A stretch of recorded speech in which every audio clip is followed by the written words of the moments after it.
आखिर क्यों विदेश मंत्री एस जयशंकर ने कहा कि ऑपरेशन सिंदूर की शुरुआत में हमने पाकिस्तान को यह सूचना दे दी थी कि हम आपके आतंकवादी शिविरों पर हमला कर रहे हैं। At the start of the operation, we had sent a message to Pakistan.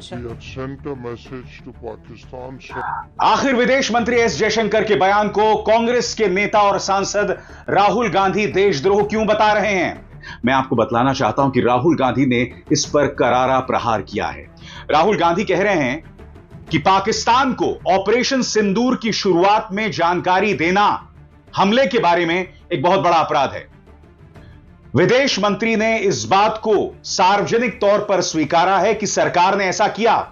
किसने इस बात की इजाजत दी और इसके चलते हमारे कितने विमानों को नुकसान पहुंचा? तो आइए मैं आपको सुनाना चाहता हूं उनका बयान। पहले वो हिस्सा मैं आपको सुनाना चाहता हूं जिसमें विदेश मंत्री ने इस बात को स्वीकारा, और कुछ देर बाद लंबा वाला भी बयान मैं आपको सुनाऊंगा ताकि किसी भी तरह के असमंजस की कोई गुंजाइश ना हो, कोई आरोप ना लगा पाए कि विदेश मंत्री का बयान आंशिक तौर पर सुनाया गया। At the start of the operation, we had sent a message to Pakistan saying we are striking at terrorist infrastructure. We are not striking at the military. So the military has an option of standing out and not interfering in this process. They chose not to take that good advice. Operation की शुरुआत में, यानी कि operation सिंदूर की शुरुआत में, हमने पाकिस्तान को साफ मैसेज दे दिया था कि हम उसके आतंकवादी ढांचे को निशाना बना रहे हैं। सेना चाहे तो अलग रह सकती थी, मगर पाकिस्तानी सेना ने ऐसा नहीं किया। यानी कि साफ तौर पर विदेश मंत्री कह रहे हैं कि ऑपरेशन की शुरुआत में, और राहुल गांधी उनके इस बयान का इसी हिस्सा, इसी पहलू पर प्रहार कर रहे हैं। सबसे बड़ी बात, ऑपरेशन की शुरुआत में क्या यह जानकारी पाकिस्तान को दी जानी चाहिए थी? क्या विदेश मंत्री के बयान को तोड़ मरोड़ कर पेश किया जा रहा है? विदेश मंत्री ने जो कहा वो साफ तौर पर सुनाई दे रहा है, मगर क्या आप जानते हैं पीआईबी फैक्ट चेक और दूरदर्शन दोनों ने यह दावा किया कि विदेश मंत्री के बयान को तोड़ मरोड़ कर पेश किया जा रहा है, मगर उन्होंने स्पष्ट नहीं किया कि बयान को कहां तोड़ा और कहां मरोड़ा गया। सुनिए पीआईबी फैक्ट चेक दरअसल कह क्या रहा है। केंद्रीय मंत्री एस जयशंकर के बयान को गलत संदर्भ में पेश किया गया है। पीआईबी फैक्ट चेक ने सोशल मीडिया पर किए जा रहे ऐसे दावों का पूर्व में खंडन किया है। दरअसल कांग्रेस की समर्थक है विंग कमांडर अनुमा आचार्य, उन्होंने यह बयान पेश किया था जिसके जवाब में पीआईबी फैक्ट चेक ने कहा कि बयान को तोड़ मरोड़ कर पेश किया जा रहा है, गलत संदर्भ में पेश किया जा रहा है। विदेश मंत्री एस जयशंकर ने कहा है कि ऑपरेशन सिंदूर की शुरुआत से पहले भारत ने पाकिस्तान को सूचित किया था कि हम पाकिस्तान के भीतर आतंकी ढांचे पर हमला करने जा रहे हैं। हमें उम्मीद थी कि वे समझेंगे, लेकिन उन्होंने जवाबी कार्रवाई की। आज तक देश के लोगों ने इतना अजीबो गरीब बयान कभी ना सुना है ना पढ़ा है, क्योंकि पाकिस्तान को, नंबर एक, पाकिस्तान को पहले ही ऐसे बोलकर विदेश मंत्री ने सबसे पहले तो भारतीय वायुसेना के अटैक के सरप्राइज एलिमेंट की ही लंका लगा दी।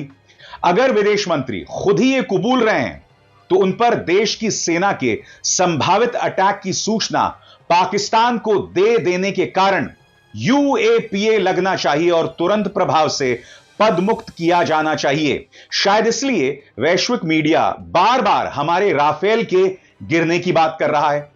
यह भी निरीवाहियात सोच है कि भारत पाकिस्तान की संप्रभुता का उल्लंघन करेगा। यह पाकिस्तान को बताकर हम उम्मीद करें कि वो चुप रहे। तीसरा, भारत पहले से पाकिस्तान को अपने ऑपरेशन की सूचना देता है, यानी पाकिस्तान एयरफोर्स को अलर्ट पर रहने की चेतावनी देता है। 6 और 7 की रात को एयर बैटल देखिए, गजब बेवकूफी है। पाकिस्तान को पहले से बताकर भारत मानो कह रहा हो कि तुम जवाब मत देना, कोई भी गिरा हुआ या स्वाभिमानी राष्ट्र ऐसी बात स्वीकार नहीं करेगा। मगर बड़ा प्रश्न है दोस्तों कि पाकिस्तान को बताने की जरूरत क्या थी? अब मैं आपको विदेश मंत्री एस जयशंकर का पूरा बयान सुनाना चाहता हूं। इसमें वो कई बातें कह रहे हैं। शुरुआत में वो बात कहते हैं कि हमने अपने हमले में सारी चीजें हासिल कर दी, हमने पाकिस्तान के तमाम ठिकानों पर निशाना लगाया और वो नेस्तनाबूद हो गए। और उसके बाद वो अपनी विवादास्पद बात कहते हैं कि हमने हमले की शुरुआत में पाकिस्तान को बता दिया कि हम उनके आतंकवादी ठिकानों पर निशाना साध रहे हैं, आप लोग अलग रहे, मगर वो लोग अलग नहीं रहे। the goals which we set out to do by destroying the terrorist infrastructure in Bahawalpur, Muridke, Muzaffarabad and other places.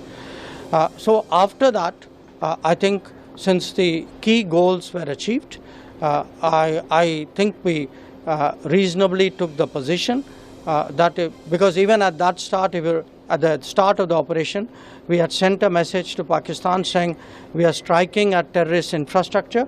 We are not striking at the military. So the military has an option of standing out and not interfering in this process. They chose not to take that good advice. Now, once they got hit as badly as they did on the morning of May 10th, and all of you have seen the, today the satellite pictures which actually bring out very graphically how much damage we did. By the way, the satellite pictures also bring out how little damage they did. So these pictures, I think, will tell you what a hit they took. And the same people who are not willing to stand down on 7th May were willing to talk and stand down on the 10th of May. It is very clear who wanted the cessation of firing. मैंने आपको इस खबर के तमाम पहलू बताए। सबसे बड़ी बात, एस जयशंकर ने यह जरूर कहा कि हमने शुरुआत में इसकी जानकारी पाकिस्तान को दे दी। उन्होंने यह नहीं कहा कि हमने शुरुआत से पहले या ऑपरेशन से पहले यह जानकारी दी। अब कांग्रेस समर्थक कर्नल रोहित चौधरी क्या कहते हैं, इस पर गौर किया जाए। वो कहते हैं, shocking, how can government do this? यह अपने आप में बहुत शॉकिंग है, सरकार ऐसा कैसे कर सकती है? एक युद्ध में ऐसी जानकारी दुश्मन को देना, यह एक किस्म की साजिश है।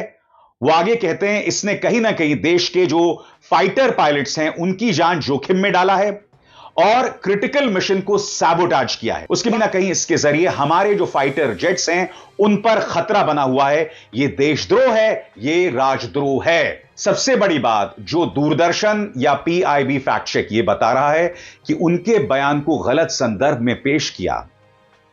वो बयान क्या है आपने सामने देखा, वो बयान हम सबके सामने है।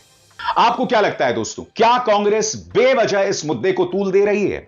क्या वाकई विदेश मंत्री एस जयशंकर का बयान गैर जिम्मेदाराना था?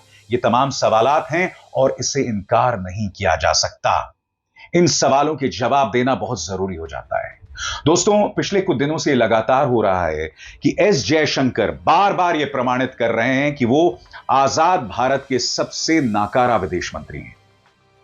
अब मैं अपने दर्शकों पर छोड़ता हूं दोस्तों, और मुझे आप बताएं कमेंट सेक्शन में कि जो बात एस जयशंकर ने कही वो देशद्रोह है या नहीं है।